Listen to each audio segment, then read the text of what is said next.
বাংলাদেশ পুলিশের ১৮৭ জন সদস্য এখনও কর্মস্থলে অনুপস্থিত রয়েছেন। মঙ্গলবার সন্ধ্যায় পুলিশ সদর দপ্তর থেকে পাঠানো এক বার্তায় এ তথ্য জানানো হয়েছে। পুলিশ সদর দপ্তরের তথ্য অনুযায়ী অনুপস্থিত থাকা পুলিশ সদস্যদের মধ্যে ডিআইজি রয়েছেন একজন, অতিরিক্ত ডিআইজি রয়েছেন 7 জন, পুলিশ সুপার 2 জন, অতিরিক্ত পুলিশ সুপার 1 জন, সহকারী পুলিশ সুপার 5 জন, পুলিশ পরিদর্শক 5 জন, এসআই ও সার্জেন্ট 14 জন, এএসআই 9 জন, নায়েক 7 জন ও কনস্টেবল 136 জন।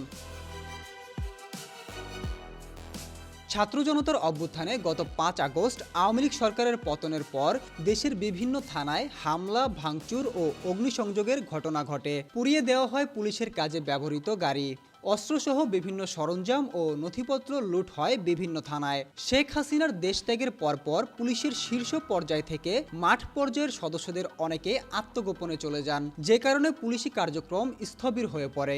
8 আগস্ট অন্তর্বর্তী সরকার গঠনের পর পুলিশের কার্যক্রমে গতি ফিরিয়ে আনতে 18 আগস্ট অন্তর্বর্তী সরকারের তৎকালীন স্বরাষ্ট্র উপদেষ্টা এম সাখাওয়াত হোসেন বলেছিলেন, পুলিশের যেসব সদস্য এখনও কাজে যোগ দেননি তাদের জন্য শেষ সময় হচ্ছে 14 আগস্ট। ওই দিনের মধ্যে যদি কেউ যোগ না দেন তাহলে ধরে নেওয়া হবে তারা চাকরিতে ইচ্ছুক নন। অন্তর্বর্তী সরকার গঠনের প্রায় 1.5 মাস হয়ে গেলেও পুলিশের 187 সদস্য এখনও কর্মস্থলে অনুপস্থিত রয়েছেন। আলিফ মিয়া, মেট্রো টিভি।